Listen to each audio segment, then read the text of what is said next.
E para começar esse vídeo nós temos duas perguntas sobre o live action de One Piece. O Pedro Machado falou o seguinte: preferiu o chinelo? Sim, mas honestamente não faz tanta diferença. Sempre penso que não tem problema nenhum em mudar, o problema é se mudar e ficar uma bosta. Nesse caso eu gostei, foi uma mudança sutil e colocaram um calçado que combina com o Luffy, então tá de boa. E o Lucas falou o seguinte: se a série não for um desastre, pra mim já vai ser uma surpresa. Vocês acham que se ela tiver um desempenho mediano, a Netflix ainda vai continuar com ela? Polêmica, hein, Isaac? Cara, isso aí pegou muito mal, porque apesar de todos os visuais estarem incríveis, é só ver a imagem. Mas quando notaram o pé do Luffy e não tinha um chinelo, meu amigo, a fandom ficou louca. E logo em seguida, pra série não ficar nesse clima negativo, a própria Emily Rhodes veio e respondeu uma pergunta sobre isso. E ela comenta que todos fizeram o próprio trabalho de dublê e que geralmente, devido à segurança, as sandálias, os chinelos, infelizmente não são calçados, até porque os atores podem acabar se machucando se a cena exigir muito deles. Uma acrobacia, por exemplo. E realmente é verdade, se vocês forem ver imagens de outros sets e outros filmes, se vocês notarem, atores que estão descalços, eles usam um sapato que é da cor da pele deles para disfarçar. E com o CGI, o filme finaliza como se ele estivesse descalço. E aqui, sinceramente, é claro que a gente preferia o chinelo. Faz parte da característica dele. Ele é um cara mais despojado, tá nem aí pra nada. E ver ele calçado de sapato incomoda bastante. Mas foi a desculpa que a produção arranjou. E sinceramente não me incomoda tanto como o próprio Pedro falou que não incomoda muito a ele também. Até porque, no geral, tá tudo muito bom.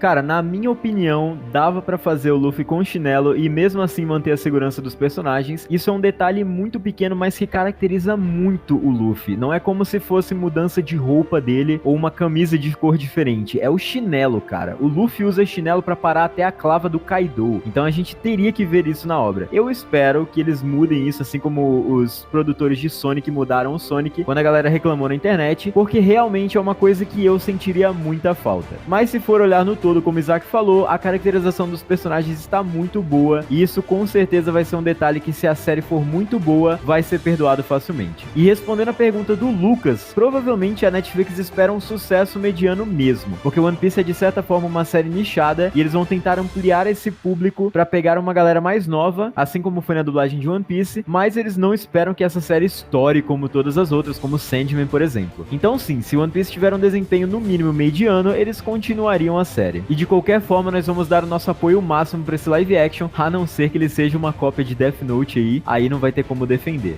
Mas antes de mais nada, vocês estão no canal Supernovas, o canal favorito do Eiichiro Oda. Meu nome é Samuel e hoje estou aqui com meu parceiro Isaac. Fala, galera. E esse é mais um Supernovas Responde, aquele vídeo que a gente pega as perguntas que vocês nos mandaram lá no Instagram e responde aqui em vídeo. Lembrando, nesse vídeo a gente tenta compilar a maior quantidade de perguntas possível, mas sempre falta alguma ou outra, então se vocês não tiveram sua pergunta respondida nesse vídeo, continuem mandando que a gente vai fazer uma parte 2 respondendo mais perguntas pra vocês. Nossa, eu tô gesticulando que nem o Manuel Gomes aqui no meu quadro.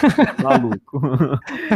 Desde já, se vocês puderem, já deixa o like e vamos direto pra próxima pergunta. E a próxima pergunta é do Forney. Ele falou o seguinte: provavelmente os Mugiwaras voltarão para o Wano, mas quando isso pode acontecer? Será que a Yamato entra aí, Samuel? Cara, eu já perdi as esperanças completamente, mas essa é uma excelente pergunta. A gente sabe que o Wano vai ter uma importância no futuro pelo simples fato de ela ser o abrigo perfeito para Pluton. Então o Zunisha em algum momento vai abrir as fronteiras de Wano e essa Pluton vai ter que ser levada para onde estiver acontecendo a guerra final ou para onde quer que ela seja usada na obra. E nesse ponto eu não acho que o Luffy e os companheiros dele vão ter que voltar para Wano para que isso aconteça. Nós já temos Momonosuke, Yamato e o próprio Zunisha que vão ser responsáveis por abrir as fronteiras e talvez eles mesmos levem a Pluton para onde ela for necessária. Mas a gente pode imaginar um cenário onde a grande frota dos Chapéus de Palha passe por Wano, pegue a Pluton e chegue com ela na guerra final. Uma cena mais ou menos como Vingadores Ultimato aí, com um exército gigantesco chegando aí com uma das armas ancestrais para reforçar o lado dos aliados nessa batalha. Mas eu acho que a gente não vai ter uma volta para Wano, talvez lá no final da obra os Mugiwaras voltem para Wano para ver como é que ficou as coisas e tal, para rever os velhos amigos, assim como eles provavelmente vão fazer em todas as ilhas que eles passaram. Mas eu não acho que isso vai ser necessário, já que já existem aliados em Wano e provavelmente a grande frota também pode passar por lá.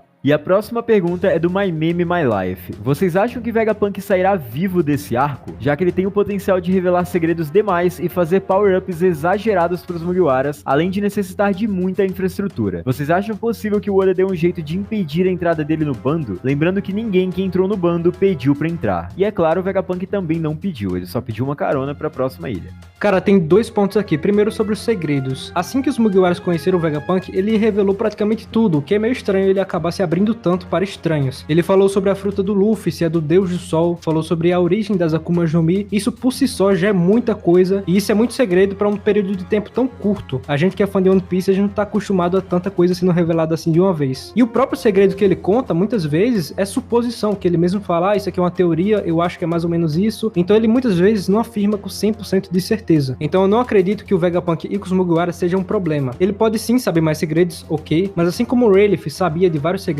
sobre o próprio One Piece, ele sabia, ele visitou, mas ele não contou pros Mugiwaras sobre isso. E assim vai ser com o Vegapunk, então eu não vejo um grande problema. E sobre ele sair de Egghead, pra mim é obrigatório, ele tem que sair desse território. Apesar de que CP0 e os Serafins, que eram uma ameaça para Vegapunk, já foram derrotados. Os dois, inclusive, pela própria Stussy. Ah, mas tá vindo o Gorosei. Tudo bem, vamos imaginar que os Mugiwaras derrotem o Gorosei e o Vegapunk está livre dos problemas, ele tá seguro agora em Egghead. Nada garante que o governo mande mais um almirante e mande mais um Gorosei pra acabar com o Vegapunk, então ele nunca vai estar seguro em Egghead, ele tem que sair de lá obrigatoriamente. Então a gente vai ver sim ele interagindo com o próprio Dragon mais pra frente e talvez com o próprio Jaguar de Sol que tá em Elbaf. E o Gliss Pires falou o seguinte, fala canal Supernovas, cara, Barba Negra é super inteligente, já sabemos. E se ele estivesse apenas esperando o Luffy despertar a fruta dele para poder ir atrás do One Piece? Imagina que para encontrar o One Piece, a fruta do Nika tem que estar despertada. Ou que está lá só pode ser encontrado quando a fruta do Nika estiver desperta. Abraço pra você também, mano. Cara, eu acho que essa teoria da fruta do Luffy ser a chave para o One Piece é muito boa e eu espero que o Oda não use ela de forma a parecer que o Luffy é puramente protagonismo desde o começo da obra. Não ficaria legal se a fruta do Luffy fosse a única forma de encontrar o One Piece e de usar o One Piece, até porque outras pessoas chegaram em Laugh Tale sem a fruta do Luffy, como o Roger, mas ele não pôde usar o One Piece, não pôde fazer o que era necessário por algum motivo, e nós teorizamos que é por causa dos tambores da libertação que estão na fruta do Luffy. De alguma forma, essa fruta é sim a chave para todas as coisas em One Piece, na verdade, é a fruta mais importante da história, mas nós já trouxemos diversas teorias do porquê que essa fruta pode ser tão importante, e uma delas é que ela realmente seja a chave para usar o que quer que esteja em Laugh Tale para trazer a libertação ao mundo. Não só nós trouxemos essa teoria, várias pessoas já elaboraram teorias semelhantes, porque os tambores estão presentes desde o início da obra e faria sentido que eles fossem usados pro final dela. Sobre o Barba Negra, com certeza ele tem conhecimento sobre Laugh Tale, ele tem conhecimento sobre One Piece, mas eu não acho que ele tenha conhecimento sobre a fruta do Luffy. Na verdade, eu acho que ninguém, além dos Gorosei e além do mais alto escalão do governo mundial, tem conhecimento sobre essa fruta, ser a fruta do Nika em si, a Hito Hito no Mi, e como o Barba Negra tirou seu conhecimento da enciclopédia, e ele fala isso várias vezes na obra, ele diz que estudou a enciclopédia para saber exatamente quais propriedades da Yami Yami no Mi se encaixariam no poder dele, eu acho que ele não tem esse conhecimento específico sobre a fruta do Luffy. Ele sim é muito inteligente, mas ele estuda baseado no que está disponível no nosso mundo atual. Uma coisa que pode quebrar isso é que ele tem conhecimento sobre quem foi Shebeck, mas aí eu acho que é de outra forma, de outro modo, ele pode ter conhecido outra pessoa que passou esse conhecimento pra ele, e eu acho que a fruta do Luffy especificamente só vai chamar a atenção do personagem quando eles lutarem de frente a frente. Ele com certeza vai se interessar por esse poder, porque é um poder absurdo, como o Gorosei disse, é o poder mais ridículo de One Piece, e cara, é a cara do Barba Negra tentar pegar isso do Luffy. Existem teorias que até ele pode pegar esse poder do Luffy por alguns momentos, tirar esse poder do Luffy seria muito interessante, faria com que o Luffy tivesse que lutar sem a fruta, e nós sabemos que hoje, atualmente, ele tem poder pra isso, usando o Haki avançado e todas as suas habilidades, mas eu acho que especificamente a fruta do Nika não é um interesse de Barba Negra atualmente. E cara, sobre isso, muito se teorizava que o Barba Negra iria para Wano no final da batalha e pegaria uma fruta Zoan, que seria do Kaido, e agora a gente sabe que a Hito Hito no Mi modelo Nika também é uma fruta Zoan do Luffy, então se encaixaria muito bem. Porém, apesar de tudo isso, a fruta que ele acabou indo pegar foi a fruta da Hancock, e esse assunto acabou sendo esquecido com o tempo, sobre esse possível interesse do Barba Negra nessa fruta, porque foi algo muito inesperado e vale a pena a gente relembrar sobre ela e teorizar mais ainda sobre ela, porque o próprio Barba Negra também depois fala que em algum momento iria encontrar um dos três, que é o Law, Kid ou Luffy, então ele não tá muito interessado no próprio Luffy. O Luffy é só um pirata qualquer que um dia ele vai acabar derrotando, assim como todos os outros. Essa é a determinação do Barba Negra.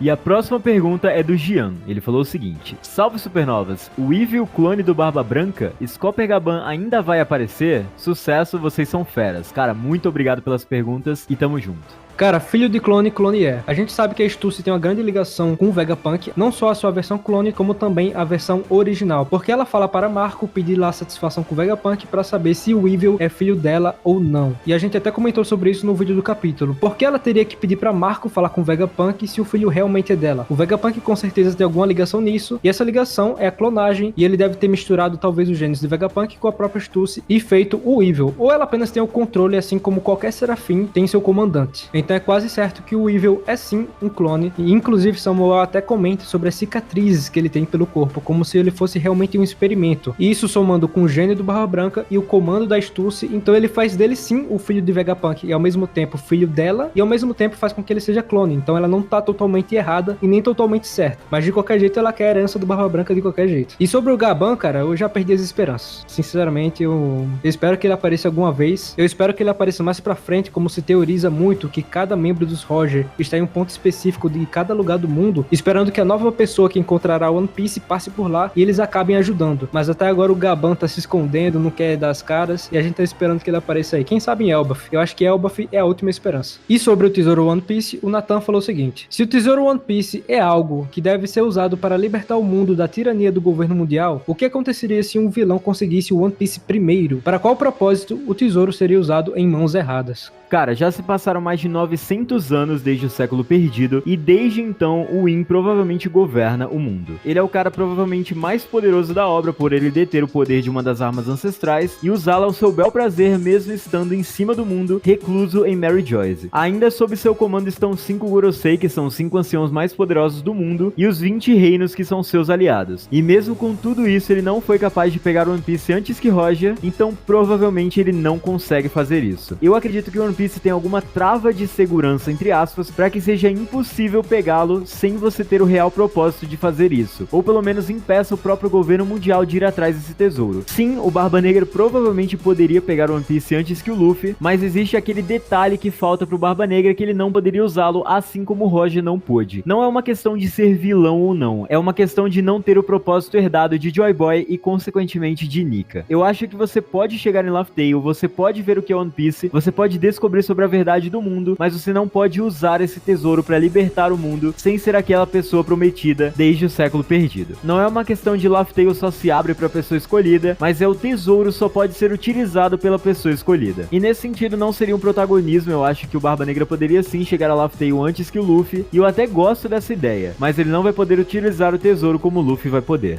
E a próxima pergunta é do Goku PM, cara, eu adorei essa foto de perfil. Agora com essa questão das clonagens, vocês acham possível que na verdade o Shanks possa ser um clone de Shebeck ou algo do tipo? Pelo menos filho poderia ser. Eu ainda acredito que em algum momento algum personagem importante vai ser revelado como clone de outra pessoa do passado. Cara, existe umas brechas na história que faz com que talvez a gente imagine que o Shanks seja clone ou filho do Shebeck. O tempo de vida do Shanks, a idade dele, bate com o evento de God Valley. E é claro, a gente tem aquela famosa cena da conversa dele com o Barba Branca, em que o Barba Branca fala que aquela cicatriz que o Shanks tem lembra um certo homem. Então só por essa frase do Barba Branca eu já excluo a possibilidade dele ser um clone, até porque ele fala parece, não é idêntico. E ele cita a cicatriz, não a composição do rosto em si. E o Barba Branca conhece muito bem quem é Shebeck, como ele era e quem foi ele. E cara, sobre essa clonagem, a gente tem que ter muito cuidado, porque não é qualquer personagem que pode ser um clone. A gente comentou inclusive sobre o Weevil agora há pouco, e a gente fala que realmente faz sentido o Weevil ser clone. E tem tudo na obra dito para que realmente ele seja e seria interessante, assim como a Stussy, que era uma personagem dos Rocks, voltou, que não era muito trabalhada, e agora ela é essa clone. Então é com personagens específicos que ainda não foram apresentados para a gente que o Oda tá usando essa justificativa para apresentar os clones, e não com o Barra Branca, com o Roger, que são gigantes. Imagina só o quão trabalhoso e o quão difícil seria trabalhar com esses personagens que são gigantes na obra de One Piece no final. Então tem que tomar muito cuidado, e eu tenho certeza que o Oda não faria isso, principalmente com o Shanks, que é um personagem único. E nessa lógica faz muito sentido que o Shanks seja filho do Shebeck, inclusive ele foi encontrado dentro de um baú. E o Mar falou o seguinte: seguindo essa pegada planetária, vocês acham que o Barba Negra e sua fruta estão ligados ao buraco negro diretamente e que seu desejo é acabar com o mundo e recriá-lo à sua própria vontade, como uma divindade suprema? Adoro o trabalho de vocês e a forma que é passada as informações. Valeu, mano. Cara, essa pegada planetária que você tá se referindo, eu acredito que seja a recente revelação dos nomes dos Gorosei, ou do nome do Gorosei que a gente tem até o momento, que é o Saturn, e faz muito sentido que você pense nessa linha de pensamento e inclua ela em qualquer outro personagem. Por exemplo, o Luffy sendo o Sol e os planetas girando em torno dele, e o Barba Negra, obviamente, seria um buraco negro literal. Eu acho muito interessante essa ideia de um personagem vilanesco trazer o caos absoluto pra obra com a clara intenção de destruir o mundo completamente.